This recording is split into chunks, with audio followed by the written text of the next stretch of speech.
সাহাবা একরামের জীবনীতে দেখবেন একটা খেজুর খেয়ে সারাদিন রোজা, অনেক সময় ছিল না বলে একটা খেজুরকে 3-4 জনে ভাগ করে খেয়েছেন।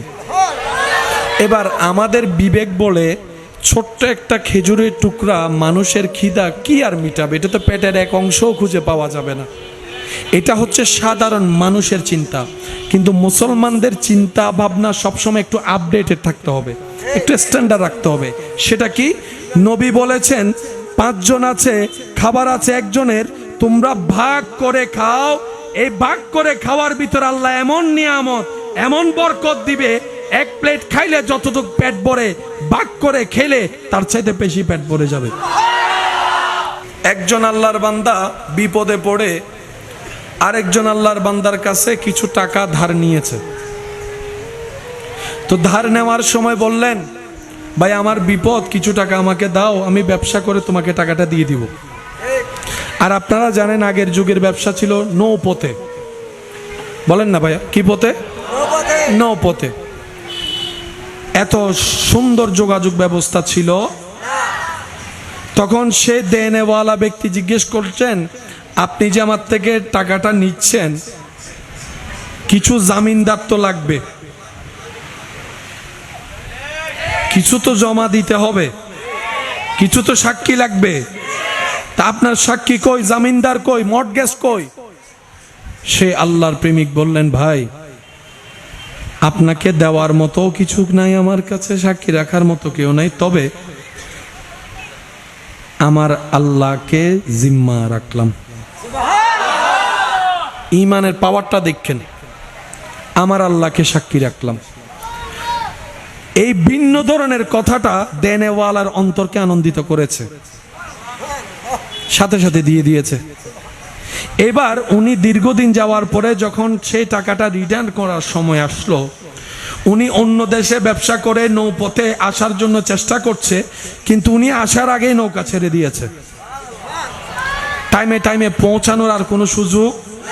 আমরা তো এখন কোনো রকম সিএনজি না পাইলে বাসে যাচ্ছি, অন্তত বাসে না পালেও কি রাইডার না কি কতগুলো আছে, এগুলাতে যাচ্ছি। কোনো না কোনোভাবে আমরা যাওয়ার ব্যবস্থা করি, কিংবা ফোন কলে হলো কথা বলি। তখন তো সেই ব্যবস্থা ছিল, কিন্তু আল্লাহ কখনো আল্লাহর উপর বর্ষকারীকে বেইজ্জত হতে দেয় না। সুবহানাল্লাহ।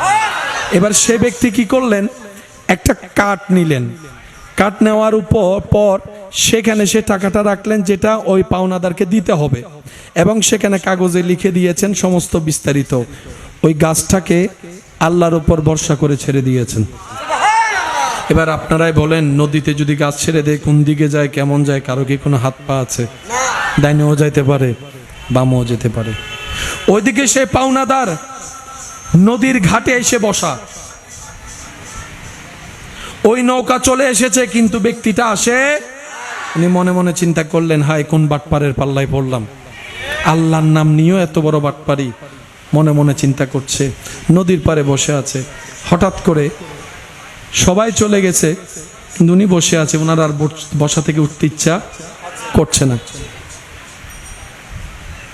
অনেকক্ষণ বসে থাকার পরে দেখে দূর থেকে কি যেন একটা আসছে।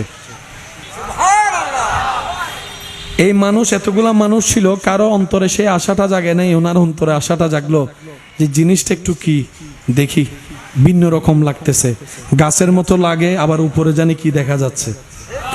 এবার সেই জিনিসটা নিয়ে যখন উনি কাগজটা খুললেন, সেখানে লেখা আছে, ভাই আজকের তারিখে আপনাকে দেওয়ার কথা ছিল, এই এই ঘটনা ঘটেছে, আমি দিতে পারি নাই, তাই যে আল্লাহকে সাক্ষী রেখে নিয়েছিলাম হয় নাই, যে আল্লাহকে সাক্ষী রেখে নিয়েছিলাম ওই আল্লাহর নামে আজকে এই জিনিসটা আপনার কাছে পৌঁছাই দিলাম। আমার ঈমান বলে এটা আপনার হাতে যাবে যাবে যাবে যাবে যাবে যাবে, কারণ আজকের এই কাঠের নিয়ন্ত্রণ পানি করবে না, রব্বুল আলামিন নিজেই করাবেন। কিছুদিন পরে ওই ব্যক্তিটা নৌকা নিয়ে আসলো ব্যবসা শেষ করে, এসে আবার নতুন করে টাকা জমায়ে ওনার কাছে গেছে, যদি না পায় সেজন্য আবার নতুন করে নিয়ে গেছে। যাওয়ার পরে যখন টাকাটা দিতে লাগলেন, উনি বললেন, ভাই আপনি ওই দিন পাঠিয়েছেন, আমি পেয়েছি, আরো জোরে বলেন। বান্দা যখন কোনো কাজে নামে তার এফোর্ট অতটুক হয় না, সে বান্দা রবের ইবাদত না করলো রব্বুল আলামিন তাকে আটকায় রাখে না, গায়েবী মদদের মাধ্যমে তাকেও সাহায্য করে, কারণ তিনি হচ্ছেন আমাদের রহমানুর রহিম। মেয়ের বাবা ছেলের বাবা দুইজন মিলে কথা বলছে, 5 দিন পরে বিয়ে, 5000 মানুষের আয়োজন, সামর্থ্য এখনো হয় নাই যে সবার জন্য আয়োজন করা। সেখানে আবার ডাল ভাত দিলে হবে না, বিয়ের টেবিলে ডাল ভাত দিলে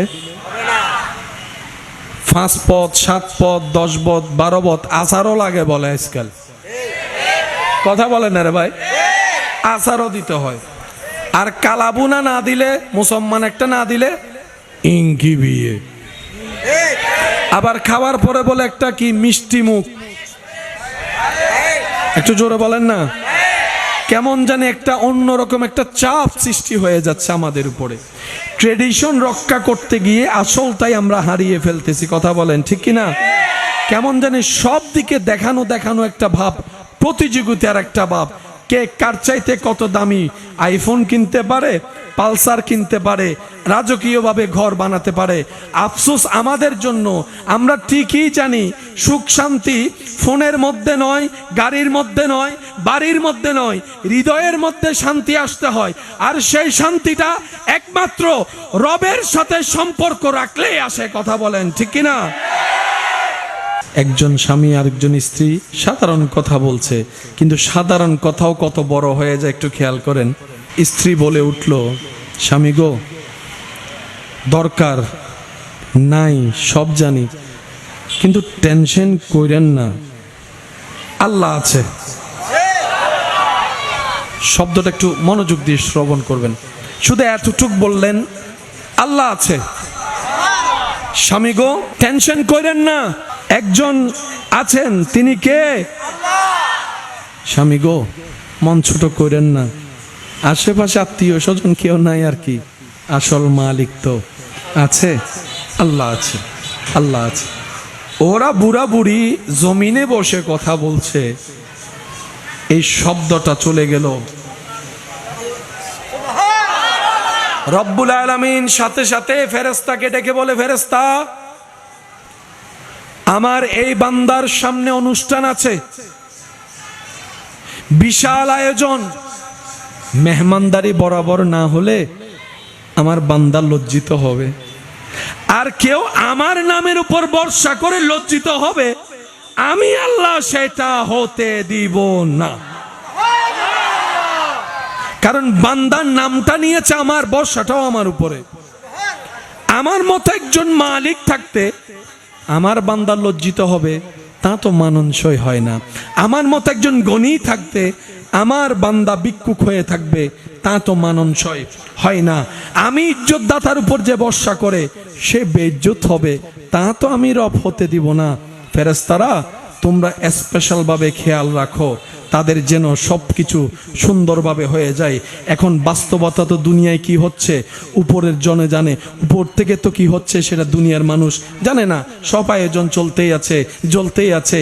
বিয়ের দিনও চলে আসলো, বৈরাত আয়োজন হয়ে গেল, মেহমানদারি খাওয়ার পরে 5000 মানুষের ভিতরে 6000 খাওয়ার পরও দেখা যায় ডেক্সির ভিতরে অনেক খাবার থেকে গিয়েছে। সুবহানাল্লাহ বলতে থাকেন। অনেক খাবার থেকে গিয়েছে, অনেক মানুষের খাবার থেকে গিয়েছে, সব মেহমান বিদায় হয়েছে, বিয়ের অনুষ্ঠান শেষ হয়েছে। বাবুর্চি ডেকে বলে, চাচা অনেক খাবার তো থেকে গিয়েছে, এগুলা কি করব? মুরব্বী বলে, কি বলো, এই খাবার তো থাকার কোনো প্রশ্নই আসে না, কারণ মানুষ ছিল 5000, আমি করেছি 4500 আয়োজন, এতগুলা কোত্থেকে আসলো? বাবুর্চি বলে যে আমি জানি না কেমনে কি হয়েছে, তবে আমি রান্না যেহেতু করেছি আমার তো অভিজ্ঞতা আছে, আমার কেমন জানি মনে হচ্ছে আপনাদের কোন একটা কারণে আল্লাহর হয়তো স্পেশাল কিছু রহমত ছিল, যার কারণে খাবারে বরকত হয়েছে, খাবারে বরকত হয়েছে, খাবারে বরকত হয়েছে। তখন ওই মুরব্বী বলে, ওই আমার স্ত্রী যে বলেছিল, ও স্বামী টেনশন করিও না, আল্লাহ আছে, ওই আল্লাহ আমাদের কাছকে ইজ্জত রক্ষা করে দিয়েছে। সুবহান। রব বলে, বান্দা তোরা আমাকে ডাকতে ভুলে গেল, আমি তোদের খেয়াল রাখতে ভুলি না। তোরা আমার ইবাদত করতে ভুলে গেল, আমি তোদের রিজিক দিতে ভুলি না। কারণ আমি আল্লাহ তোদেরকে হাজার হাজার মায়ের চাইতো বেশি আমি রব তোদেরকে ভালোবাসি। সুবহানাল্লাহ। আল্লাহ চাইটা কি? আল্লাহ বলে যে তোর যা করার আমি করে দিব, তুই শুধু এই জায়গা থেকে বিশ্বাসের একটা পাওয়ার আনবি যে আমার আল্লাহ আছে। আল্লাহর চাওয়াটা কি বেশি বড়? আওয়াজ হচ্ছে না, আরো জোরে। বেশি বড়? আল্লাহ কি চাচ্ছে? রব বলে যে তুই শুধু এতটুকু বলিস আমার আল্লাহ আছে, তোর দায়িত্ব শেষ। সুবহানাল্লাহ বলেন না? সবারই জীবনে টেনশন আছে না নাই? কষ্ট আছে না নাই? কারণ এটা দুনিয়া, এটা জান্নাত নয়। আপনি কেন চিন্তা করছেন এখানে টেনশন থাকবে না? আর দুনিয়ার নামেই তো, অপর নামেই তো টেনশন, দুনিয়ার নামেই তো মুসিবত, দুনিয়ার নামেই তো বিপদ। আপনি যদি জান্নাত ভাবেন তাহলে তো ভুলের রাজ্যে আপনি আমার বসবাস হবে। সেজন্য নিঃশ্বাস যতক্ষণ চলবে মনে রাখবেন দুঃখ বিপদ মুসিবত আসতে থাকবে। আল্লাহর বান্দাদের কাজ হচ্ছে রবের উপর পূর্ণ ভরসা রেখে নবী রাহমাতুল লিল আলামিনের প্রেম আদব মোহাব্বত অন্তরে রেখে সামনের দিকে এগিয়ে যাওয়া, পিছনে যাওয়ার কোনো সুযোগ নাই। রবের বান্দা পিঠ পিছায় পালাই যায় না, যতক্ষণ দেহে নিঃশ্বাস থাকবে জীবন এগিয়ে যাবে। কথা বলেন ঠিক কিনা? যারা মরে যায় লাভ কি? যারা মারা গেছে লাভ কি? পৃথিবী কি তাদের জন্য থেমে আছে? পৃথিবী কি তাদের হারানোর জন্য কান্না করে করে সময় নষ্ট করছে? আরে এই পৃথিবীর এত টাইম নাই। মা বাপ মারা গেলেও 40 দিন পরে আর মনে থাকে না। কথা বলেন না রে ভাই? মা বাপ মারা গেলেও 40-50 দিন পরে আগের মতো সেই ফিলিংস কান্না আসে। যেখানে মা বাবার প্রতি এই টান হয় না, সেখানে সাধারণ মানুষের প্রতি টান আশা করাটাই বড় বোকামি। কথা বলেন ঠিক কিনা? আমার আল্লাহ, আমার আল্লাহ আছে, যিনি সব কিছু দেখেন, যিনি সব কিছু জানেন, যিনি সব কিছু শুনেন। তিনি তো সেই শব্দগুলাই শুনে যখন মানুষ দুনিয়ার আঘাতে অন্তর ব্যথিত হয়ে মুখে আওয়াজ করতে আর কোনো শব্দ থাকে না, সাহস থাকে না, ওই সময় অন্তরে হৃদয়ের কান্না পর্যন্ত, আওয়াজ পর্যন্ত আমার রব জানেন। সুবহানাল্লাহ। ওই রকম একজন কি আল্লাহ আমাদের আছে? গর্জনটা একটু বড় করে দিয়ে বলে না, ওই রকম একজন আল্লাহ কি আছে? তিনি কি দেখে? তিনি কি শুনে? তিনি কি দিতে পারে? বিশ্বাস আমাদের আছে, বিশ্বাস আমাদের আছে। ওই আল্লাহর উপর যাদের বিশ্বাস তাদের টেনশন করার কোনো দরকার। যাদের মালিক নাই তারা না টেনশন করবে। আচ্ছা বলেন, টেনশন করে এই পর্যন্ত কোনো পরিবেশ পরিস্থিতি চেঞ্জ হয়েছে? ঘুম নষ্ট হওয়া ছাড়া, প্রেশার বাড়া কমানো ছাড়া, চেহারা একটা সুন্দর চেহারা মলিন হওয়া ছাড়া কোনো ফায়দা। তো টেনশনটা করে লাভ কি?